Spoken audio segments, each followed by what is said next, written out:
최근 미국 국방 기조가 한층 강해지고 있습니다. 국방부에서 전쟁부로라는 표현까지 나왔습니다. 동시에 미사일 2배에서 4배 정도까지 증산하고 핵 전력도 업그레이드 한다는 메시지까지 나오고 있는 상황입니다. 네, 오늘은 미국의 국방 기조 변화가 글로벌 안보 지형과 또 방위 산업에 어떤 영향을 미칠지 진제일 금호공대 교수님 모시고 자세한 이야기 나눠보겠습니다. 안녕하세요. 네, 안녕하십니까. 네. 미국 국방장관이 정말 국방부는 이제 끝이다, 전쟁부로라고 말을 했는데 미군의 정체성 자체를 좀 바꾸는 것 같은데 그 의도가 뭘까요? 예, 그건 분명히 그런 의도가 있습니다. 일단은 국방부라 그러면 이제 우리는 국방부라 그러지만 영어로는 디펜스지 않습니까? 약간 방어적이고 소극적인 뜻이 있으니까 트럼프의 인식은 현재 미군이 너무 워크나 이런 걸 하다가 보니까 약간 군기가 빠졌다 이렇게 생각하는 거죠. 그래서 전쟁부로 바꾸면은 늘 전쟁을 준비한다고 생각하면 조금 적극적이고 이렇게 갈 걸로 생각하고 이제 전쟁부를 바꿨습니다. 지난번에 이제 미 육군 250주년 프레이드를 했었거든요. 네. 그 직전에 있었던 러시아의 전성절 행사나 중국의 이제 9월 3일 날 전성절 행사하고 보면은 약간 다르죠, 공기가. 그런데 사실은 그것이 이제 모든 걸 의미하는 것은 아니고요. 보통 이제 중국 같은 경우는 그것만 군생활 그 프레이드 훈련만 하는 사람들이 있거든요. 그래서 이제 약간 다른데 그래도 미군은 약간 맥이 없어 보이고 그런 것은 있죠. 그런 측면도 있고 또 하나는 약간 미신적인 요소도 있습니다. 미신이요? 예, 그러니까 전쟁부라는 이름을 1947년도에 국방부로 바꾸었거든요. 예, 그 전까지는 항상 미군이 이겼습니다. 그런데 그 이후로부터 이긴 전쟁이 거의 없어요. 걸프전 빼놓고는 대부분 전쟁 질질 끌다가 말고 그랬거든요. 한국 전쟁도 무승부였죠. 그럼 이제 베트남전도 그렇고 나중에 이라크전, 아프간전 이런 데서 계속 그랬거든요. 그래서 이게 좀 약간 미신적인 요소도 있지 않을까 그런 생각을 합니다. 예. 근데 이제 미국 국방부가 결국은 방산업체들 예. 통해 가지고 미사일도 증산하고 핵무기도 다시 오히려 관리를 하기 시작하는 것 같고 이게 실질적으로 이제 군수를 확충한다는 얘기는 뭔가 쓰려고 만드는 거잖아요. 실제로 그걸 어디에 쓸 가능성이 있는 건가요? 준동원 체제 이런 단어까지 나오던데. 예, 지금 현재 이제 사실은 미국이 전쟁을 안 한 것 같으면은 사실 전쟁을 했거든요. 우크라이나를 대리로 해서 러시아랑 전쟁을 했습니다. 그리고 이란과 이스라엘 전쟁을 하면서 미군이 군비를 굉장히 많이 썼어요. 이스라엘이 쏜 무기들을 다 미국에서 갖다 준 거거든요.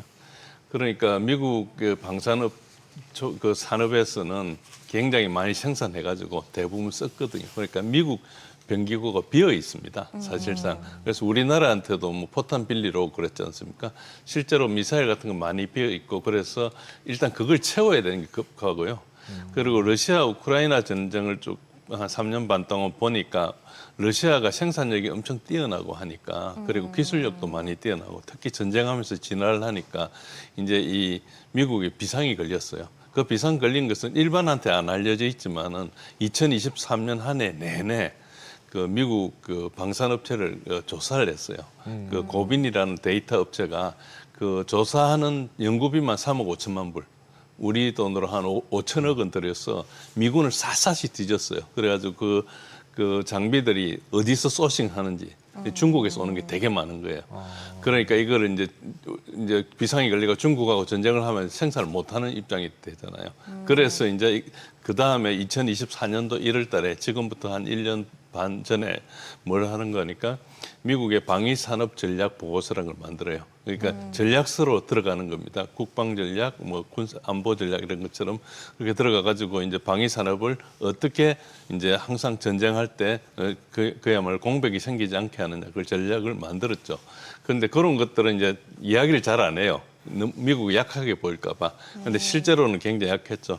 저 같은 사람은 러우전을 계속 봤기 때문에 러시아 우크라이나 전쟁은 미국이 러시아한테 군비 경쟁에서 참패한 거다. 이렇게 늘 이야기하고 있었어요. 그래서 미국이 군사비를 엄청 많이 쓰고 그러지만은 실속은 거의 없고 그래서 어떤 리스트럭션이 필요한 그런 상태에 있다. 이렇게 보시면 됩니다. 근데 이번에 국방부가 방산업체들한테 증산 예. 명령하면서 예. 최신 장거리 미사일을 뭐 예. 한두 개도 아니고 12종을 지금 포함을 했던 걸로 알고 있는데 예. 거의 뭐 전쟁 곧 나오는 그런 상황인 건지, 아니면 이게 또 미사일들이 각각 다른 사용처들이 있을 거잖아요. 이때는 뭐 이거 사용하고 그렇습니다. 어떤 목적들을 갖고 있을까요? 예, 12종 중에 방공에 관계된 것이 한 3종입니다. 패트리어트 그 팩3가 있고 팩3 MSA라 해서 팩3보다 좀 성능이 좋은 게 있습니다. 그게 있고 SM6라 해서 해상에서 막는 게 있고요. 그리고 있고 이제 장거리 미사일은 이제 LRASM하고 제스մ하고 이런 것들이 있고, 그 다음에 이제 나머지 미사일들은 주로 쓰는 것들입니다. 그래서 PRSM이라고 하는 것은 이제 에이테킴스 후손인데 이런 무기들이 러시아가 지금 쓰고 있는 무기들보다 다 성능이 떨어져요. 그러니까 성능이 떨어지든 그 사거리가 짧다든지 뭐 이렇게 돼요. 그리고 이 무기들이 사실상 우리가 미국이 계속 투자한 것 같지만은 90년대 이후에 별로 투자를 안 했어요. 어떤 전쟁을 했는가 하니까 뭐 아프간전, 이라크전, 그 대분란전, 대체레전 이런 작은 전투만 했지 본격적인 그 강대국하고 이렇게 붙는 전쟁을 안 했거든요. 그러다 보니까 이런 부분이 그렇게 업그레이드가 안 됐고 중간에 약간 이제 미국이 뭐 경쟁자가 없으니까 약간 느슨한 점도 있어요. 그러다 보니까 개발했는데 너무 그 약간 그 프로그램에 맞지 않게 너무 낭비적이거나 좀 허술하거나 이런 개발 실패가 많이 있었습니다. 그런 것들을 이제 되살리는 면이 있고, 지금 여기서 12종 이 미사일들 보면은 지금도 많이 쓰는 미사일입니다. 그거 중에서 어떤 것들은 조금 업그레이드한 것이지 뭐 최신형 미사일은 없습니다. 이걸 당장 시장에 내놔도 중국 미사일이나 러시아 미사일한테 바로 붙으면 성능이 안 되는 것들이 되게 많아요. 그러니까 미국의 기술력 한계도 있는 거죠. 그래서 지금 엄청나게 투자를 해야 된다고 생각하고 있는 것입니다. 그럼 저런 미사일은 미국에 있는 기업이 만드나요? 우리나라에다 또 외주 주고 이렇게 해서 만드는 건가요? 아니면 대부분 미국이 주고요. 여기 NSM이라고 여기 노르웨이에서 개발한 게 하나가 있고요. 뭐 이런 게 있고, 예를 들어서 여기는 없지만 SM3의 뭐 최신 버전 같은 블락2 같은 건 일본하고 같이 하기도 하고 뭐 이런 것들은 있는데, 그러니까 우리나라에서 파는, 우리나라가 뭐 많이 팔았다, 뭐 미사일 많이 수출한다 이런 거하고는 상관이 없는 미사일. 예, 지금 현재는 없습니다. 그러나 이제 이런 걸 계속 미사일을 지금 미국이 생산하려 해도 생산력이 못 따라가거든요. 예를 들자면은 이제 그 지금 러시아 우크라이나전이나 이스라엘 이란 전쟁에서 방공망이 굉장히 약해졌는데, 방공망을 공격하는 미사일은 그냥 쉽게 쏠 수 있는데 그걸 맞추는 그 요격 미사일은 굉장히 기술적으로 어려워요. 총알이 날라오는 걸 총알로 맞춘다 이렇게 생각하시면 됩니다. 그러니까 굉장히 어려운 뭐 그야말로 제거보로 어려운 기술이기 때문에 생산도 어렵고 이제 시간도 많이 걸리고 돈도 많이 들어갑니다. 그런 문제에 있어가지고 특히 지금 우크라이나는 러시아 그 무기를 막을 방공 미사일이 없어요.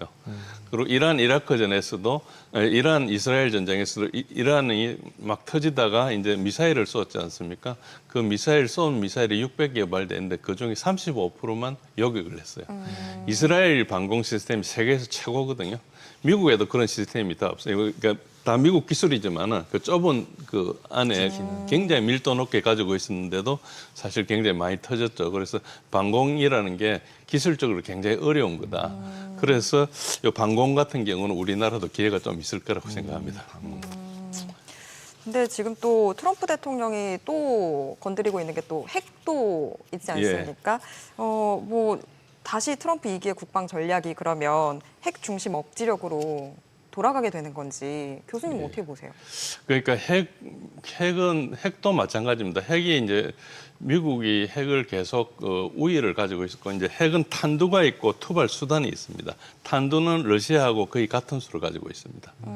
그러니까 늘 협정을 하니까요. 그러니까 한 5,000발 정도, 냉전 때는 5만 발씩 가지고 있었는데 이제 한 5,000발 정도로 줄였습니다.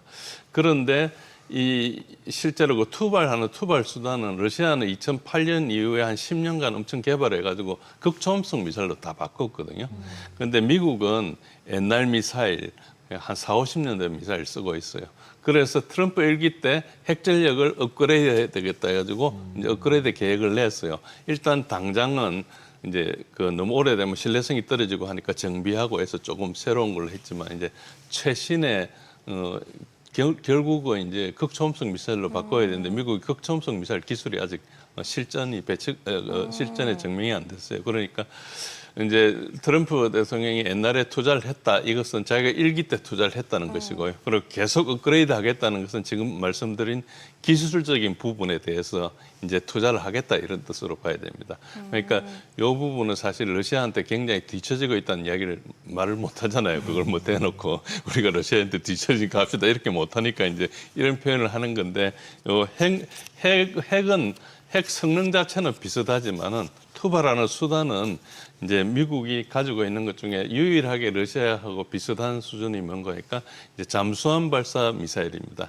트라이덴트 2 D5라는 잠수함 발사 미사일인데 이것도 오래되기는 했지만은 이게 본래 성능이 좋아요. 12,000km 가기 때문에 굉장히 멀리 가죠. 그래서 이것을 이제 이것도 이제 수명이 오래됐기 좀 바꿔야 되지만은 그래도 이미 기술이 좋으니까 이거는 금방 바꿀 거다 이렇게 생각하고 나머지들은 그다지 좋지 않고요. 그 이제 그래도 우수한 이제 전략 핵 폭격기 이런 것들이 이제 미국이 좀 우수한데 최근에 중국에서 뭔가 개발했는데 거의 비슷한 건데 더 큰 걸 만들었어요. 그래서 이게 이제 쫓아오는 속도가 좀 겁나는 거죠. 근데 미국은 그 소위 말해 생산 기반이 좀 없기 때문에 이게 이제 생각보다 힘듭니다. 돈은 많이 투자를 해도. 아니 근데 미국이 원래 별명 중에 천조국도 있잖아요. 국방비에 천조국입니다. 1,000조 넘게 뭐 예, 쓴다. 지금은 이러면서. 1,500조국이죠. 근데 지금 이야기 들어보면 뭐 중국한테 뒤처지고 러시아한테 뒤처지고 돈이 다 어디로 샌 거죠?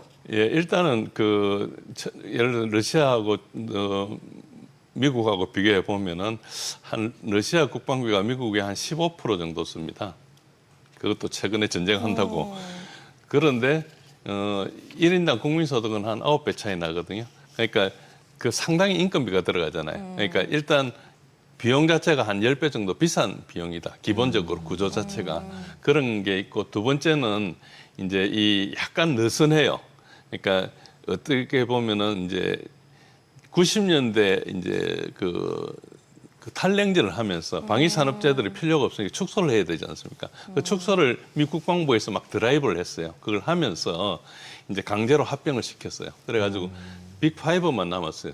그러니까 민간이 이제 강력한데 미국은 이제 이 방산업체들은 빅5 남아가지고 물량 나눠 먹게 하는 거예요. 그걸 30 몇 년 동안 하다 보니까 굉장히 고가가 되고 예를 들자면 우리가 대표적으로 F-35라는 스텔스기가 있지 않습니까? 그 스텔스기는 미국의 50개 주에서 생산을 합니다. 그러니까 어느 국회의원을 가도 그 예산 올리면 다 통과해줘요. 자기 일자리가 그런 게 있으니까 약간 어째 보면 부패 구조죠. 약간 그런 게 있고 이제 우리가 미국의 군산 복합체가 부패 구조라는 걸 잘 알고 있는데 중국이나 러시아 같은 경우는 이 방산업체들이 민간업체가 아니고 국영업체예요. 그러니까 거기에서 이익을 극대화하지 않습니다. 그러니까 거기에는 훌륭한 뭐 공부 잘해가 공무원들이 가는 이런 정도의 입장이라 생각하면은 미국은 이걸 민간 기업이 이득을 취하거든요. 우리도 비슷하죠. 우리도 근근히 이제 수지 맞추고 있다가 이제 전쟁 나가지고 요즘 특수 좀 나서 좀 좋아지는 거지. 그러니까 이제 이 이익 구조가 이렇게 가기 때문에 실제 성능으로 나타나는 부분이 많이 손실이 된다 이렇게 보시면 됩니다. 그럼 결국은 국방 같은 경우도 이제 관주도냐, 그러니까 국가 주도냐, 아니면 민간 주도냐로 봤을 때 어떻게 보면은 지금 트럼프가 국가 자본주의 뭐 이런 식으로 해서 주도권을 국가가 가지려고 그러고 있잖아요. 그게 이제 지금 말씀하신 것처럼 무기도 해보니 민간 안 되겠고 그냥 내가 더 딱 손잡아서 개발 새로 하고 핵도 새로 정리하고 이렇게 하겠다 이렇게 봐야 되는 건가요? 그럴 가능성도 좀 있습니다. 지금 뭐 트럼프가 뭘 생각하는지 우리가 도저히 알 수가 없지만은 여러 가지로 보면은 일단은 장기적으로 어떤 두 국가가 군비 경쟁을 한다 치면은 일단 서로 간에 가성비의 싸움을 이겨야 되거든요. 한두 번은 어떻게 할지 모르지만 30년, 40년 계속 투자를 해야 되는데 남들보다 10배 비싼 걸 가지고 계속 지속을 할 수가 없죠. 그게 국부가 아무리 있어도 국방 예산이 대부분의 국가 예산을 가장 많은 비중을 차지하거든요. 그러니까 이제 이게 비효율적이라는 걸 알고 있어요. 그리고 이제 트럼프는 이제 보잉 쪽에 조금 가까워가지고 우리도 그때 뭐 옛날에 훈련기 할 때 보잉 쪽에 던지주고 락히드하고 우리 같은 데는 소외되고 그랬지 않습니까? 근데 결국은 가가지고 보니까 걔네들 생산을 못 해가지고 지금 버벅거리고 있거든요. 그러니까 어째 보면은 그 기업은 그때 이익을 극대화해야 되는 거고 그런 투자나 이런 것들이 이제 국가가 어느 정도 뒷받침 안 해주면 이 방위 산업 자체는 약간 그 시장 실패가 있는 거거든요. 그런 경우가 있기 때문에 이제 국가가 하는 게 좋은데 국가가 해도 예를 들어서 장기간 오랫동안 지탱하기는 좀 힘들어요. 그래서 이제 방위 산업 가장 큰 문제가 뭔가 그러니까 가동률을 유지 못하는 거죠. 전쟁 나면 관계 없는데 전쟁 안 나면은 물량을 그 시설을 다 놀려야 되지 않습니까? 네. 인력도 힘들고 그러니까 이제 그 모순이 계속 있는 거죠. 그런 차원에서 뭐가 현명한지는 이제 그건 학자들이 논의해야 될 대상인데 분명히 트럼프도 지금 말씀하신 것 같은 그런 생각을 좀 하고 있는 것 같습니다. 그런 이야기는 안 했지만 그러나 미국은 이 방위산업 업체들 원체 힘이 세기 때문에 그게 될지 모르겠습니다. 이걸 가지고 있는 사람이 블랙락이나 이런 데거든요. 트럼프가 블랙락하고 대결한다는 거 아니까 그러니까 약간 말이 안 되죠. 그렇긴 합니다. 근데 지금 어쨌거나 미국이 계속해서 국방 방산 쪽에 뭔가 힘을 실어주고 정리하고 뭐 이런 이 분위기들이 글로벌로 따져보게 되면 외교나 아니면 또 군사 구도에 있어서 어떤 변화들을 초래할까요? 예, 일단은 지금 현재는 이제 트럼프가 뭘 생각하는지는 모르지만 제 생각에는 레이건 시절을 좀 생각하는 것 같아요. 레이건 때 소련을 군비 경쟁을 시켜가지고 소련이 거의 좀 나가 떨어졌다 이런 생각을 미국 사람들은 많이 가지고 있어요. 그게 사실 여부와 관계없이 그렇게 생각하고 있기 때문에 지금도 이렇게 드라이브를 막 걸면은 경제 국가들이 쫓아가다가 무너질 거다 이런 생각을 할지도 모르겠어요. 그런 걸 표현한 적은 없지만 일단은 지금 이렇게 드라이브를 걸면은 모든 국가들이 군비를 투자할 수밖에 없어요. 투자하기가 쉽죠. 우리나라도 뭐 국방 예산 어떻게 올리고 하면 평소에는 늘 깎이던 것이 지금 미국 들어가는 거 보니까 뭔가 해야 되겠다는 생각을 하잖아요. 그런 식의 이제 분위기가 형성되니까 전 세계적으로 이제 군비 확장이 좀 되는 시기 되는 거죠. 그런 것은 이제 글로벌 전체로 보면은 무기를 가진 사람이 많으면 위험하죠 세상이 아무래도. 그렇죠, 위험하죠. 예, 그래서 그게 이제 지금 말씀하신 글로벌 역량은 그다지 좋은 건 아닌데 일단 미국은 현재로 되게 급합니다. 무기고가 텅텅 비어 있고 기술적으로도 낙후돼 있는데 미국 세계 제1국가인데 그걸 그대로 뭐 이야기할 수도 없는 거고 그래서 이제 그런 고민이 있다 이런 생각을 가지고 보시면 조금 이해가 쉬울 겁니다. 네, 오늘 말씀 여기까지 듣도록 하겠습니다. 예. 고맙습니다. 네, 고맙습니다.